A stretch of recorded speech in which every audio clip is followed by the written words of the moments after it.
There's this one moment I'll never forget. I'm out front watering my plants, the sun's setting, and the breeze is perfect. And then I see him, storming up my driveway with that same damn clipboard, face all twisted in rage.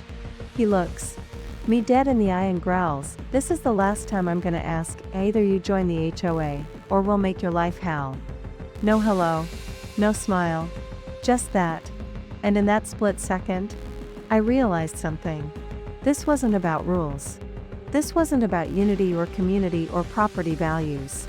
This was about control. And buddy, he was about to lose all of it.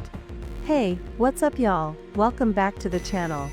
If you've ever had to deal with an overbearing neighbor, a petty HOA, or just someone who cannot stand seeing you live your life in peace, yeah, then you already know how these stories go. But I promise, this one's got drama, petty revenge, and a level of neighborhood tension that'll have you checking your own Facebook group. So if you're into real stories with real emotion, the kind that gets your blood boiling and makes you laugh by the end, hit that like button, subscribe if you haven't already, and drop a comment if you've ever dealt with your own Dan or Karen. Because trust me, we all have one. So this all started about 6 years ago. My partner and I were in the middle of that whole "let's finally buy a house" phase. You know what I'm talking about, the endless Zillow scrolling at 2 a.m. every weekend booked. With open houses, getting your heart broken by one overpriced dump after another. We were just trying to find a place that felt real, cozy, nothing fancy, and most importantly, no HOA. That was my one hill to die on. I had seen what HOAs could do. Friends getting fined because their grass was a half-inch too high, someone else being told their porch lights were too festive. One guy I knew literally got a cease and desist letter over a wind chime. I'm not kidding. So yeah, no thanks. We didn't want to live in a neighborhood run by bored retirees on a power trip. Then we found this house. It was kind of a hidden gem, tucked at the end of a quiet cul-de-sac, with this big shady tree out front and a backyard that just felt like peace. It wasn't the biggest house, or the newest, but it had that warm, lived-in vibe.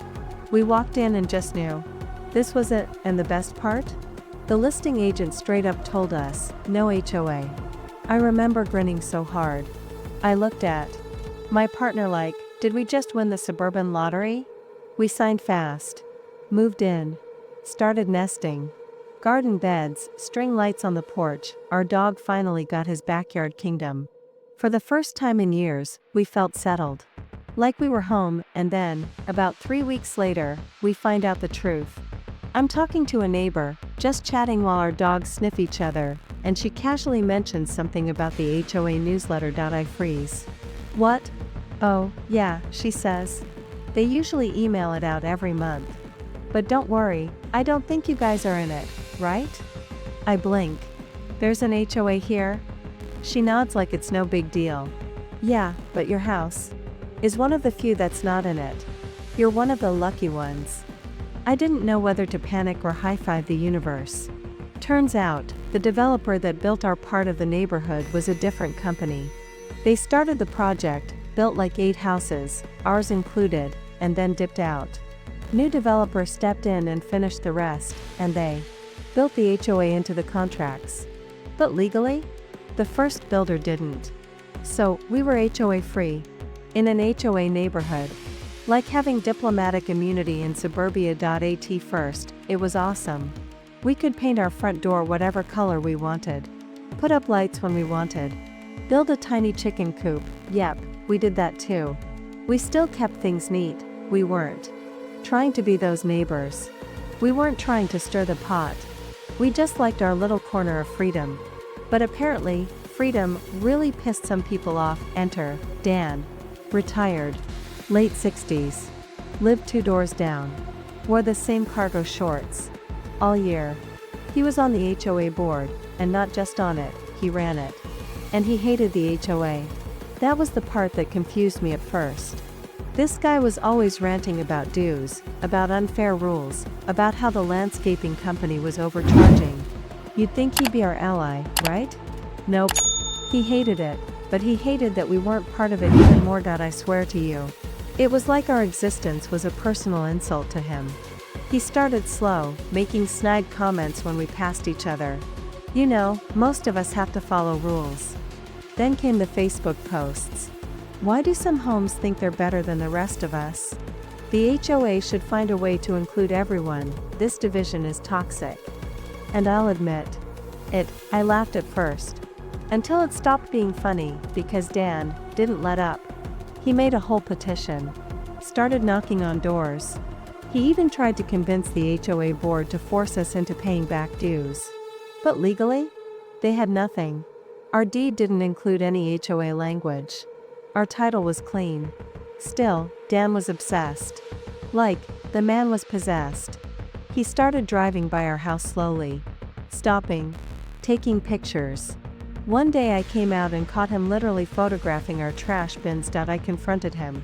I said, Dan, what are you doing? He said, gathering documentation. I said, for what? He said, to prove you're abusing the neighborhood. I laughed, not because it was funny, but because it was insane.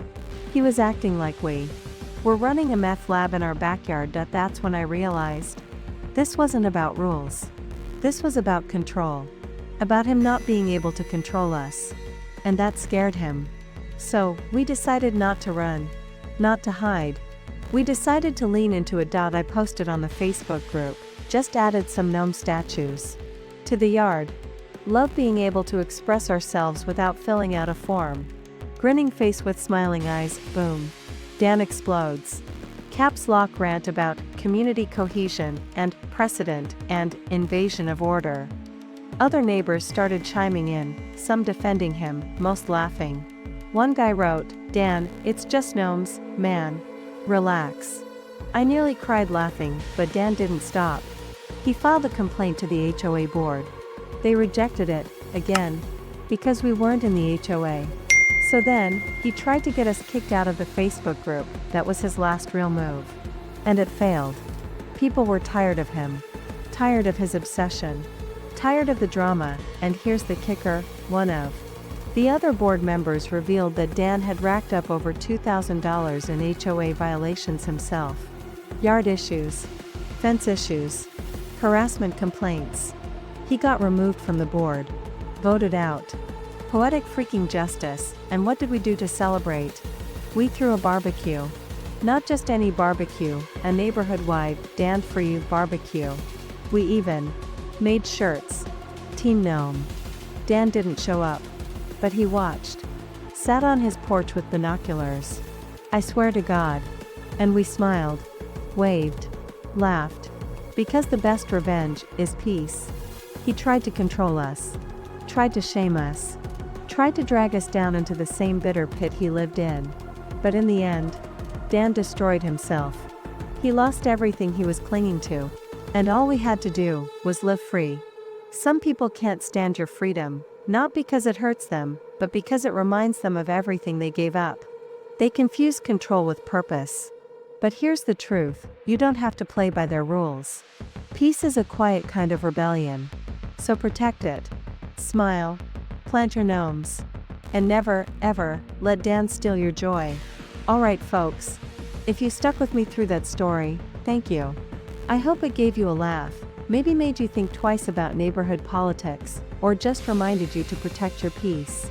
If you've got a story like this HOA drama, entitled Neighbors, Weird Facebook Wars, drop it in the comments. I read them all, and some of y'all have wilder stories than Reddit itself. Don't forget to like the video, subscribe if you're into more real-life drama with a satisfying twist, and hit that notification bell so you never miss what's coming next. Take care of yourselves.